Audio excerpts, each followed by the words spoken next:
在湖南省望城县的一个小山村里，一户人家新建了一座小洋房。这本来是一件值得高兴的事，可房子建完没几个月却开始闹鬼了。新建的洋房为何突然闹鬼？最后房子主人又是如何驱鬼的呢？本期八荒奇闻录就带大家一起走进新房闹鬼事件。房子主人名叫陈兆辉，这些年一直在外地打工，也存了些钱。回到村子后，第一件事就是盖了座小洋楼，村民对他也是赞不绝口，夸他有本事，会挣钱。陈兆辉听着大家的话，心里是美滋滋，可还没多久就出问题了。新建的楼房居然开始闹鬼了，怎么回事呢？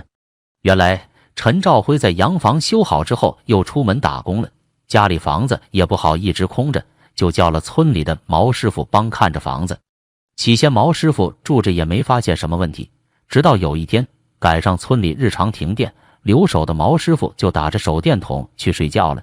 可睡着睡着，毛师傅就察觉到房间内有一丝不对劲，就像脚那头有什么东西在掀被子一样，这让毛师傅睡意全无。毛师傅打算起身查看到底是什么情况，却怎么都起不来。这样的感觉不知道过了多久，毛师傅发现自己终于可以坐起身了，于是赶紧起身查看情况。结果不管他在房间内怎么翻找，都没有发现可疑之处，周围只有一片漆黑和窗外时不时传来的风声。这让毛师傅不由得怀疑是不是自己做了个噩梦，难道之前的感受都是自己想多了？可该如何验证这一切只是噩梦呢？没弄清楚事情真相之前，毛师傅是不敢继续睡在房间里了。于是隔天夜里，他找来了2个同乡的好友，让他们陪自己一晚，希望能有所发现。这天3人挤在一张床上，一夜无事。这样的结果让毛师傅确信了前天晚上的经历不过是自己把噩梦当了真。就这样，毛师傅又安下了心，放心大胆地在陈兆辉的房子里睡觉。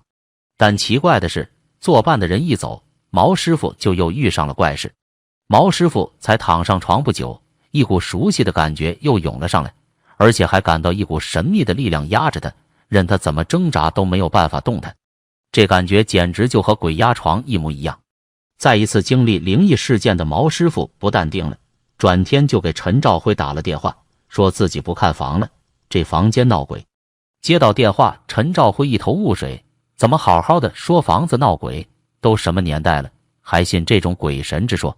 可电话那头的毛师傅语气急切，听着也不像说谎。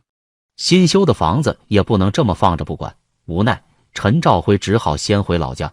回到家的陈兆辉听毛师傅详细的说了事情的经过，起先他还觉得毛师傅过于胆小了，自己既然回来了，就倒要看看这新房有什么鬼怪在。但还没1个礼拜的时间，陈兆辉理解毛师傅了，他自己甚至被新房吓进了医院。回到家里的第1个晚上，陈兆辉就隐约觉得新房还真有点邪门，一躺到床上就感觉一股凉气从脚底慢慢往他的被窝里爬，而且还压得他有些喘不过气。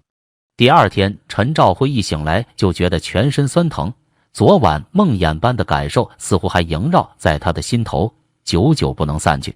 看来这房子还真有鬼，但房子才建不久，花了这么多年积蓄，说不要了陈兆辉肯定舍不得。如果硬着头皮就这么一直住着，后面真出了什么问题可怎么办？几经权衡之后，陈兆辉决定驱鬼。陈兆辉在镇上买了不少的驱鬼符咒，贴在屋里各个门上，又在听说米糠有驱邪功效后，将米糠在屋内撒了个遍。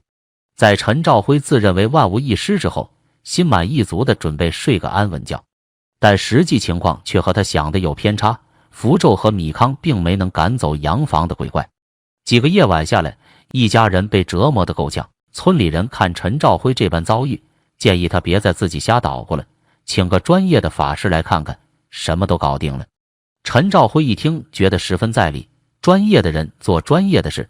最后陈兆辉找到了10里8乡出了名的法师，据说只要他出马，就没有解决不了的麻烦。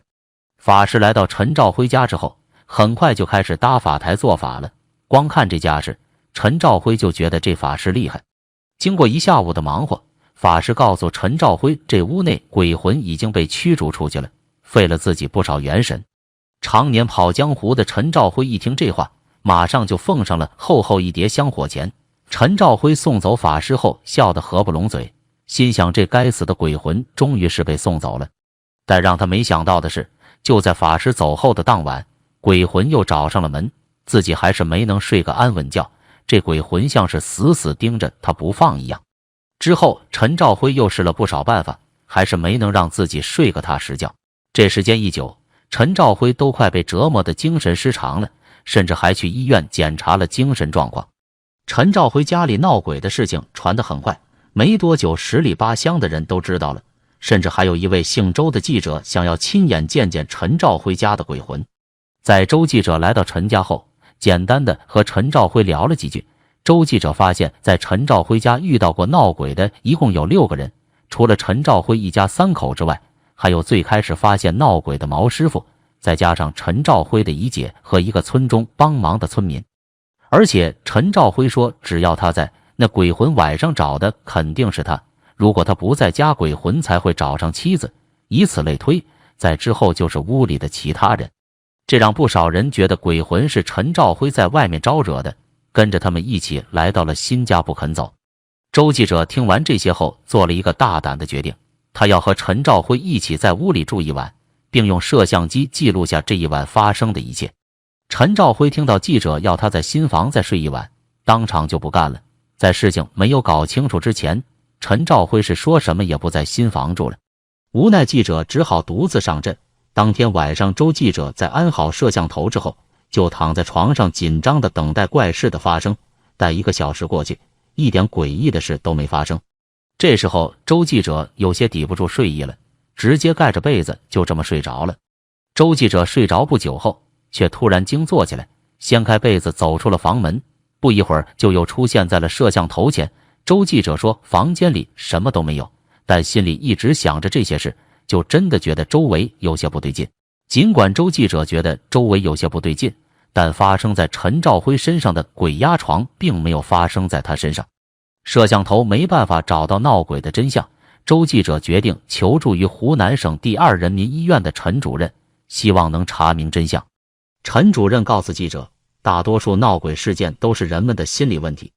陈主任到村里花了1个多小时，和所有遇到鬼的村民都进行了细致的沟通，发现这很有可能是疫病，该病是在强烈的心理作用下出现的一种精神障碍。陈主任说，陈家闹鬼事件实际上是众人在无法求证的情况下自己吓唬自己，很可能是兼职道士的毛师傅在当初守夜时被屋外的树影子吓住了，产生了心理障碍，误以为遇到了鬼，进而先入为主地影响到了其他人。因为癔症本就是很容易影响到容易接受暗示的人。看来世上本就不存在什么鬼魂，大家还是要相信科学。好了，本期视频到此就结束了。如果你喜欢我的视频，请关注我，为我点赞转发，你们的每一份鼓励都将是我做出更好视频的动力。